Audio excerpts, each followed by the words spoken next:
Hello student, good evening, जय हिंद, वंदे मातरम, सलाम, नमस्ते, सत श्री अकाल, आदाब, गुड इवनिंग। चलिए स्टार्ट करते हैं। कोशिका हमारा लेक्चर चल रहा है कोशिका के बारे में, और उसी को आज हम रेगुलेट करेंगे, आगे बढ़ाएंगे। उम्मीद है आप लोगों को ये सब लेक्चर्स पसंद आ रहे होंगे, जैसे कि प्रतिक्रिया आप सब लोगों की मिल रही है।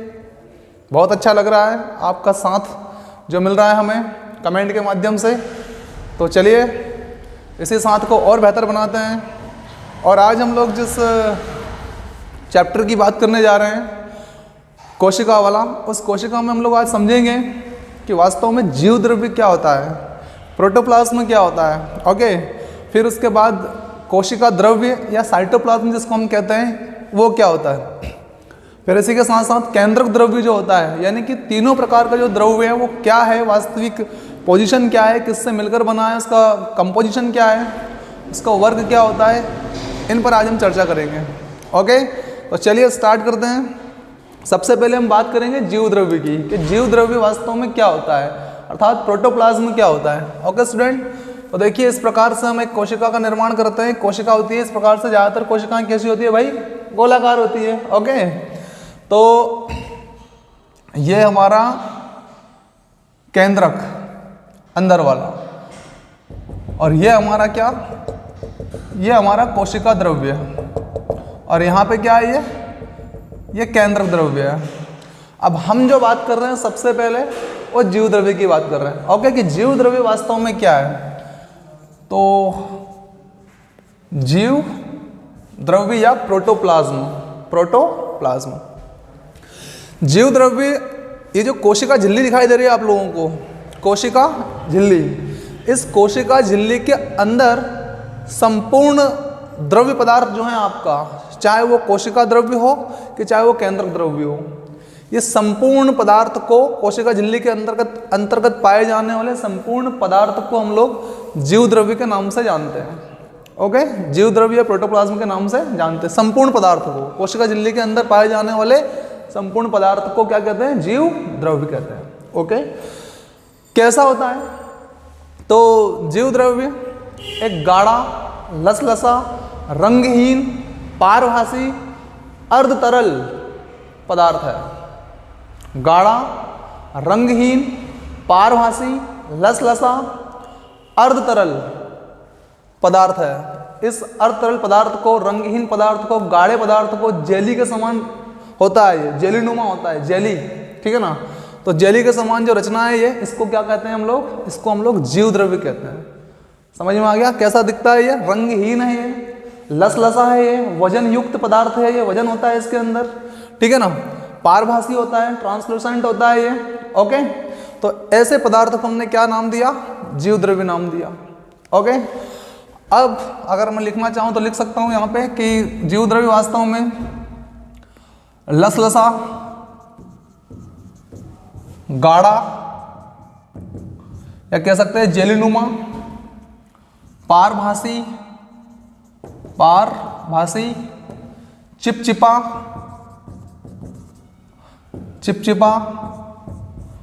रंगहीन, अर्ध तरल पदार्थ है, ठीक है ना। तो लसलसा होता है, वजन युक्त होता है, गाढ़ा, पारभासी, चिपचिपा, रंगहीन, अर्ध तरल पदार्थ होता है। इसको कहते हैं हम लोग क्या, जीव द्रव्य या प्रोटोप्लाज्म। ओके स्टूडेंट, क्लियर है ये बात कि कहाँ पे पाया जाता है। तो कोशिका झिल्ली जो होती है उसके अंदर संपूर्ण पदार्थ क्या होता है, वास्तव में वो जीव द्रव्य ही होता है, चाहे वो केंद्रक के अंदर हो कि चाहे वो कोशिका झिल्ली वाला भाग हो, ये संपूर्ण क्या है, जीव द्रव्य। रचना किस प्रकार से होती है, रचना किससे मिलकर बनना किससे है ये। ओके, तो देखिए वास्तव में जल और साथ ही साथ हम कह सकते हैं अकार्बनिक और कार्बनिक पदार्थ जो होता है उनका मिश्रण है ये। किसका है भाई, अकार्बनिक और कार्बनिक, अकार्बनिक एंड कार्बनिक, अकार्बनिक और कार्बनिक पदार्थों का क्या है, मिश्रण है। कितना कार्बनिक कितना कार्बनिक, तो इसका जो अनुपात दिया गया है वो 81:19 का है। अकार्बनिक पदार्थ जो होते हैं 81 और कार्बनिक पदार्थों का रेशियो क्या है 19, ठीक है ना, 81:19 का रेशियो होता है इनका। जल की बात करें तो लगभग जीव द्रव्य में 80% जल पाया जाता है। जल की मात्रा कितनी है इसमें, वाटर जो है यहाँ पे 80% होता है, जल की मात्रा कितनी है 80%। ओके, कार्बनिक अकार्बनिक पदार्थ जो 81:19 में, अगर इनको टोटली अगर अलग अलग देखें हम लोग, तो जो 4 मुख्य पदार्थ होते हैं इसके अंदर, देखिए क्या क्या होते हैं वो। सबसे ज़्यादा मात्रा में जो है हमारे पास इसके अंदर ऑक्सीजन है, ऑक्सीजन तत्व, ऑक्सीजन यहाँ पे 76% होती है। ओके, अगला जो है हमारा कार्बन होता है जीव द्रव्य के अंदर, कार्बन 10.5%, 10.5%। ओके, उसके बाद हाइड्रोजन होता है इसके अंदर, हाइड्रोजन जो कि लगभग 10% होता है। और चौथा प्रोडक्ट जो है इसके अंदर तत्व के रूप में वो नाइट्रोजन है, नाइट्रोजन लगभग 2.5% होता है। और इन्हीं 4 तत्वों से लगभग जीव द्रव्य का 99% भाग बनता है। कितना, 99% भाग इन्हीं 4 तत्वों से मिलकर बना होता है, ठीक है। अब कार्बनिक और कार्बनिक पदार्थ होते क्या हैं वास्तव में सर, है ना, तो याद रखिए अकार्बनिक पदार्थ वे पदार्थ जिसमें कार्बन का मिश्रण ना हो, जैसे कि खनिज लवण, जल आदि, ये अकार्बनिक होते हैं, खनिज लवण और जल। और कार्बनिक पदार्थ आपके वही जो भोजन के 3 मुख्य अवयव है, मुख्य रूप से वो क्या है, वो कार्बनिक पदार्थ होते हैं, यानी कि आपका कार्बोहाइड्रेट, वसा और प्रोटीन, ये कार्बनिक पदार्थ है, ठीक है ना। और इनसे कार्बन से जितने भी पदार्थ बनते हैं कार्बनिक पदार्थ कहलाते हैं, ठीक है। ओके, तो मिश्रण समझ में आ गया। जल की मात्रा 80% है, पदार्थ कैसा है, रचना किससे हुई है, ये तत्व पाए जाते हैं इसके अंदर, ये सारी बात क्लियर हो गई आपको, ठीक है।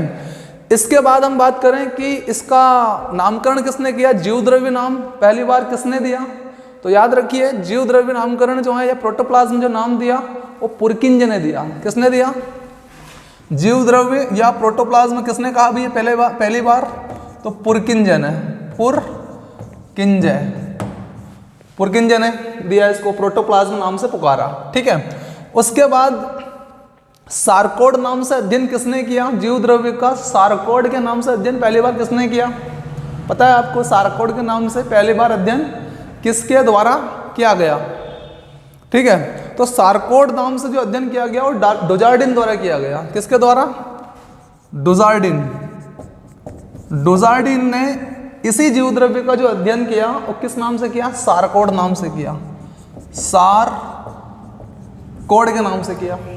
ओके, डुजार्डिन ने जीव द्रव्य का अध्ययन सारकोड के नाम से किया था, है ना। ओके, उसके बाद जीव द्रव्य सिद्धांत किसने दिया, जीव द्रव्य संबंधित सिद्धांत किसने दिया, मैक्स सुल्ज नामक वैज्ञानिक ने दिया। मैक्स सुल्ज ने क्या दिया भाई, जीव द्रव्य सिद्धांत दिया। जीव द्रव्य सिद्धांत किसके द्वारा प्रतिपादित किया गया, मैक्स सुल्ज के द्वारा किया गया। मैक्स सुल्ज ने क्या दिया, जीव द्रव्य सिद्धांत दिया। ओके, नामकरण किसने किया, पुरकिंज ने किया। डुजार्डिन ने सारकोड नाम से इसका अध्ययन किया और मैक्स सुल्ज ने जीव द्रव्य सिद्धांत दिया। जीव द्रव्य सिद्धांत में क्या कहा इन्होंने कहा कि भाई जो जीव द्रव्य होता है, यानी कि जो इस जीव द्रव्य के अंदर या कोशिका जो होती है वो सजीव पदार्थों का कलेक्शन, एक तरह का सजीव पदार्थ इसमें संचित रहते हैं सजीव पदार्थ, ठीक है ना। तो ये बात कही इन्होंने सिद्धांत के अंदर, ठीक है। और जो कोशिका होती है एक बाह्य आवरण से घिरी हुई होती है, तो देखो ये घिरी हुई है बाह्य आवरण से, ठीक है। क्या कहा कि कोशिका सजीव पदार्थों का संचय है और जो कि बाह्य आवरण से घिरी हुई होती है। और जीवन की लगभग सभी क्रियाएं, एक जो जीव होता है उसकी सारी जो क्रियाएं होती है, जैविक क्रियाएं जो होती है, वो जीव द्रव्य के अंदर ही होती है। कहाँ होती है, जीव द्रव्य के अंदर। और यही कारण है कि हक्सले नामक वैज्ञानिक ने इस जीव द्रव्य को जीवन का भौतिक आधार कहा है। हक्सले ने क्या कहा है, हक्सले ने जीव द्रव्य को जीवन का या जीव का भौतिक आधार कहा है, जीवन का भौतिक आधार कहा है। क्यों कहा है भाई? क्योंकि एक जो जीव होता है ना, उसकी संपूर्ण जैविक क्रियाएं जो होती है वो किसके अंदर होती है? अरे भाई वो जीव द्रव्य के अंदर ही होती है। अगर कोशिका के अंदर कोई काम हो रहा है तो वो जीव द्रव्य में तो हो रहा है, सीधी सी बात है। कोशिका क्या है? ये सारा जीव द्रव्य तो है, ठीक है, वास्तव में, ठीक। तो ये जीवन का भौतिक आधार इसलिए कहा गया है क्योंकि एक जीव की संपूर्ण जैविक क्रियाएं जो होती है वो जीव द्रव्य के अंदर ही होती है, इसलिए हक्सले ने इसको जीवन का भौतिक आधार कहा है। ओके स्टूडेंट्स, तो ये था हमारा क्या? जीव द्रव्य। ओके, मुझे लगता है आपको क्लियरिटी आ गई होगी कि भाई जीव द्रव्य वास्तव में कोशिका का कौन सा भाग होता है, किसने इसको पहली बार नामकरण किया, सारकोड नाम से किसने अध्ययन किया था, ठीक है ना। मैक्स सुल्ज जो हैं उन्होंने क्या सिद्धांत दिया? तो जीव द्रव्य सिद्धांत दिया, जीव द्रव्य प्रोटोप्लाज्म थ्योरी दी इन्होंने। और हक्सले ने जीव द्रव्य के बारे में क्या कहा कि ये जीवन का भौतिक आधार होता है। ओके, अब ये जो जीव द्रव्य होता है हमारा, ये जीव द्रव्य दो भागों में बटा होता है। इसको अध्ययन की सुविधा के अनुसार हमने दो भागों में बांट लिया है ना। एक तो देखिए आप लोग, ये वाला एरिया दिखाई दे रहा है आप लोगों को, और एक ये अंदर वाला एरिया दिखाई दे रहा है, सेंटर वाला। तो ये वाला जो भाग है इसको हमने नाम दिया कोशिका द्रव्य या साइटोप्लाज्म। क्या नाम दिया इसको? कोशिका द्रव्य या साइटोप्लाज्म। और ये जो सेंटर वाला भाग दिखाई दे रहा है, ये यहाँ पर जो लिक्विड दिखाई दे रहा है, ये क्या है भाई? ये केंद्रक द्रव्य है। तो दो भागों में बटा है, जीव द्रव्य, कोशिका द्रव्य और केंद्रक द्रव्य। ओके, कोशिका द्रव्य और केंद्रक द्रव्य, cytoplasm and nucleoplasm, nucleoplasm. Okay, clear हो गया होगा आपको। चलिए स्क्रीनशॉट ले लीजिए आप लोग। उसके बाद हम बात करेंगे इसके दो भाग में से पहले भाग की, कोशिका द्रव्य की।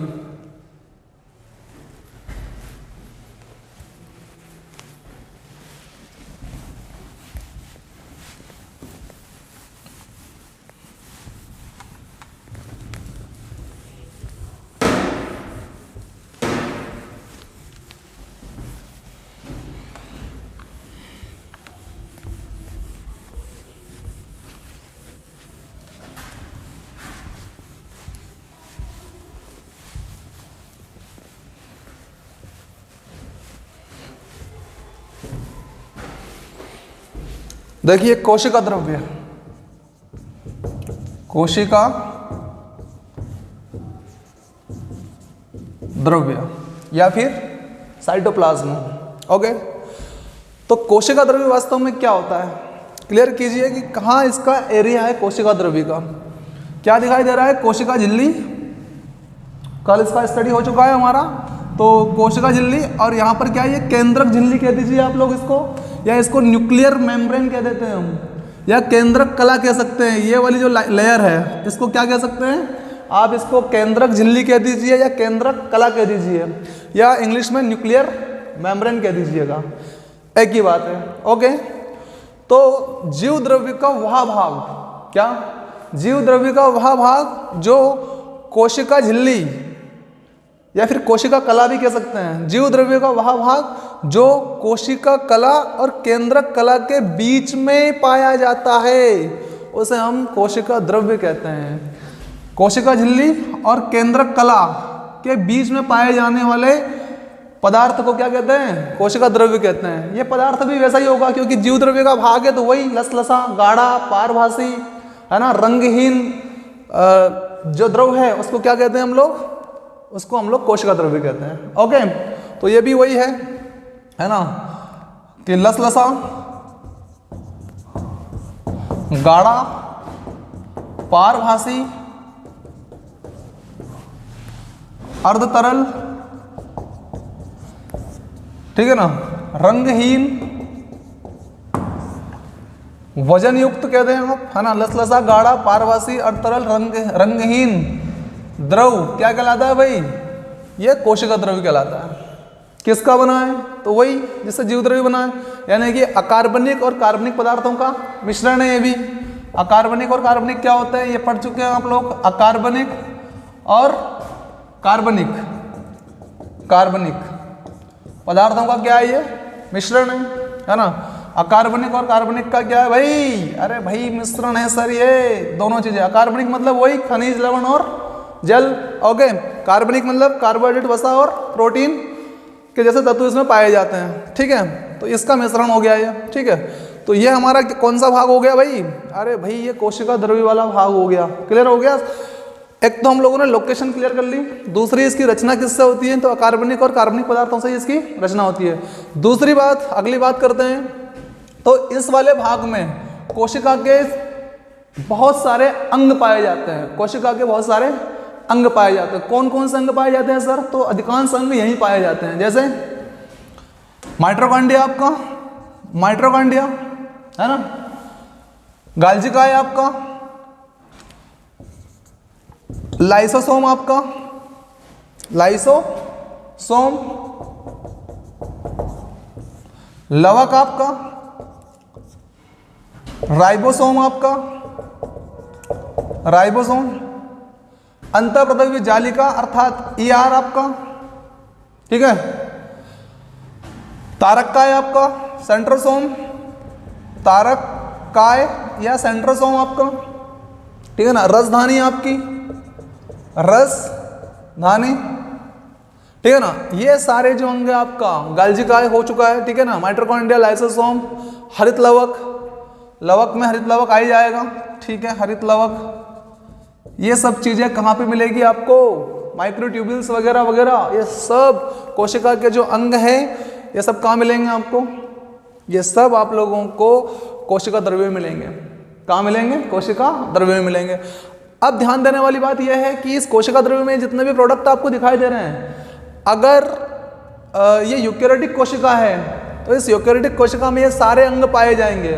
और खास बात यह है कि राइबोसोम को छोड़कर सारे के सारे अंग में कवर पाया जाएगा, झिल्ली पाई जाएगी। यूकेरियोटिक कोशिकाओं में इन अंगों में क्या पाया जाता है भैया, झिल्ली पाई जाती है, झिल्ली युक्त होते हैं। और प्रोकैरियोटिक कोशिकाओं में तो ये अंग होते ही नहीं है, सिर्फ राइबोसोम होता है। इनमें क्या होता है, राइबोसोम।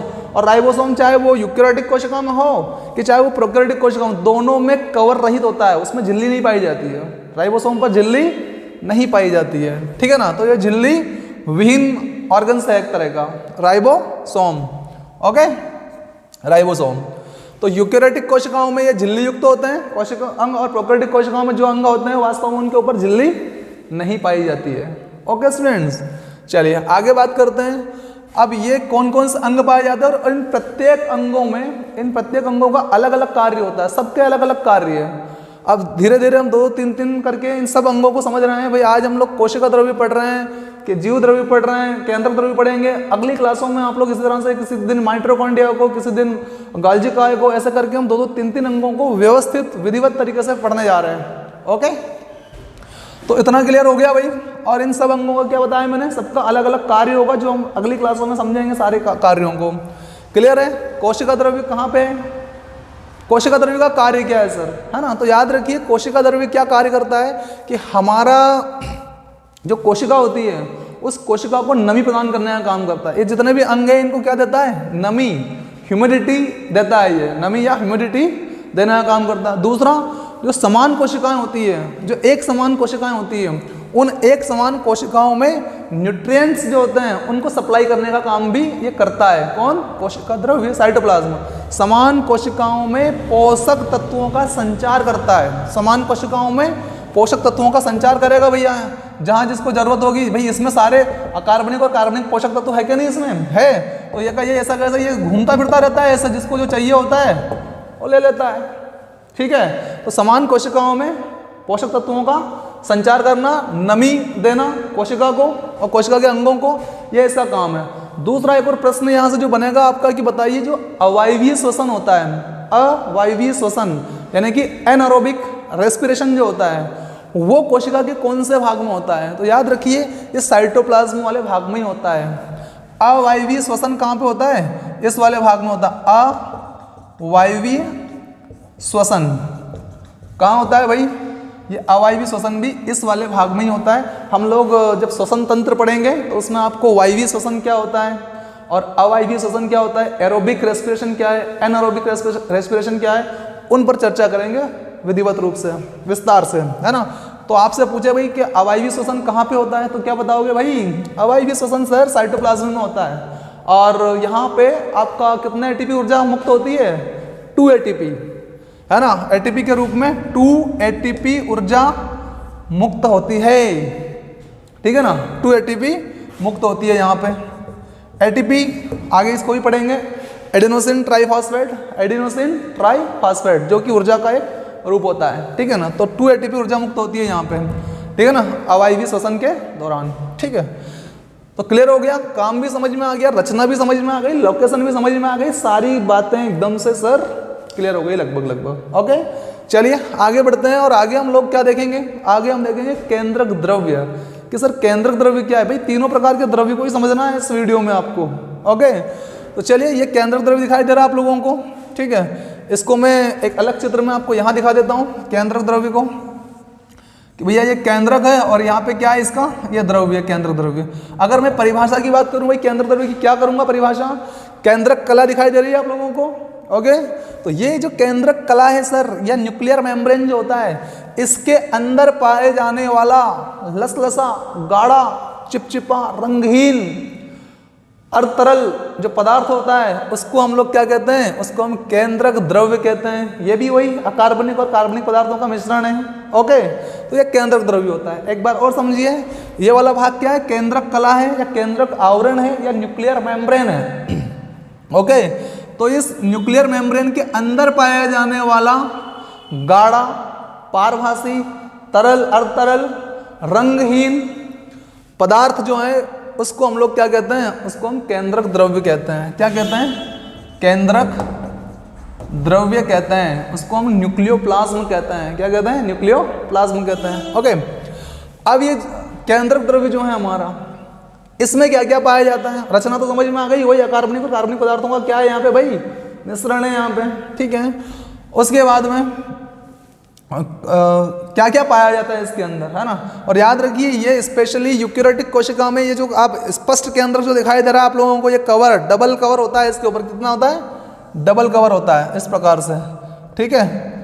और छोटे छोटे छिद्र पाए जाते हैं इसमें ताकि कोशिका द्रव्य और जो केंद्रक द्रव्य होता है उनमें आवश्यक पोषक तत्वों का संचार होता रहे, ठीक है ना। तो छिद्र पाए जाते हैं इसके अंदर, है ना। तो इसके अंदर चलिए अब बात करेंगे हम लोग केंद्रक की, केंद्रक द्रव्य की। ओके, न्यूक्लियोप्लाज्म की। तो देखिए केंद्रक द्रव्य वास्तव में हम लोग इस प्रकार समझते हैं इसको कि इतना बड़ा बना लेते हैं लिखने के लिए। केंद्रक द्रव्य, यहाँ पर जो द्रव्य पाया जाता है उसको बोलते हैं हम लोग क्या, केंद्रक द्रव्य। परिभाषित करें इसको तो जीव द्रव्य का वह भाग, जीव द्रव्य का वह भाग जो केंद्रक कला के अंदर पाया जाता है। केंद्रक कला, इसको क्या कह सकते हैं हम लोग, केंद्रक कला कह सकते हैं इसको केंद्रक आवरण कह सकते हैं हम लोग, इसको हम लोग न्यूक्लियर मेम्ब्रेन कह सकते हैं, न्यूक्लियर मेम्ब्रेन कह सकते हैं। तो न्यूक्लियर मेम्ब्रेन के अंदर का जो लसलसा, गाढ़ा, तरल, रंगहीन, जेली के समान पदार्थ जो है उसको हम लोग क्या कहते हैं, उसको हम लोग केंद्रक द्रव्य कहते हैं। क्या कहते हैं, केंद्रक द्रव्य, ठीक है। तो यहां लिख सकते हैं हम लोग लसलसा, गाढ़ा, रंगहीन, अर्धतरल पदार्थ जो है हमारा क्या कहलाता है, ये केंद्रक द्रव्य कहलाता है सर, केंद्रक द्रव्य कहलाता है, न्यूक्लियोप्लाज्म कहलाता है। ओके, अब इसकी रचना किससे हुई है, तो भाई अकार्बनिक और कार्बनिक पदार्थ से रचना इसकी हुई है। अकार्बनिक और कार्बनिक, वही कार्बोहाइड्रेट, वसा, प्रोटीन आदि कार्बनिक में, अकार्बनिक में वही खनिज, लवण और जल। ओके, तो ये चीज है। अब सर यहाँ पे क्या पाया जाता है वास्तव में, यहाँ कौन कौन से ऑर्गन्स या कौन कौन से पदार्थ पाए जाते हैं, तो याद रखिए यहाँ पे आपको इस प्रकार से धागेनुमा संरचना दिखाई देगी, धागेनुमा संरचना। इसको हम लोग क्रोमोसोम कहते हैं। क्या कहते हैं, क्रोमोसोम या क्रोमोसोम यानी कि गुणसूत्र।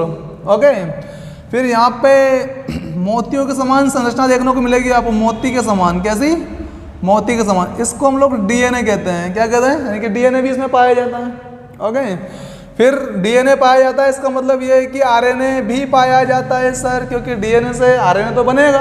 ओके, डीएनए से आरएनए का निर्माण होता है, आरएनए भी पाया जाता है। छोटी छोटी गोलाकार रचनाएं देखने को मिलती है, एक या अनेक हो सकती है छोटी छोटी गोलाकार रचनाएं। ये इनको सर क्या कहते हैं, इनको केंद्रिका कहते हैं। क्या कहते हैं बेटा, केंद्रिका कहते हैं इसको, न्यूक्लियोलस कहते हैं इसको, न्यूक्लियोलस केंद्रिका।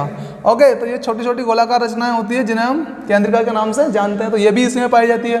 केंद्रिका राइबोसोम का निर्माण करती है, इसलिए यहाँ पर बहुत छोटे छोटे दाने इस प्रकार के देखने को मिलेंगे आप लोगों को, ये होते हैं राइबोसोम, मतलब राइबोसोम यहाँ पर भी मिलेगा आपको और राइबोसोम कोशिका द्रव्य में भी देखने को मिलेगा आप लोगों को। ठीक है, तो राइबोसोम पाया जाता है, केंद्रिका, आरएनए, डीएनए और क्रोमोसोम, ये सब केंद्रक द्रव्य के अंदर पाए जाने वाले पदार्थ है। ओके, तो केंद्रक द्रव्य क्लियर है।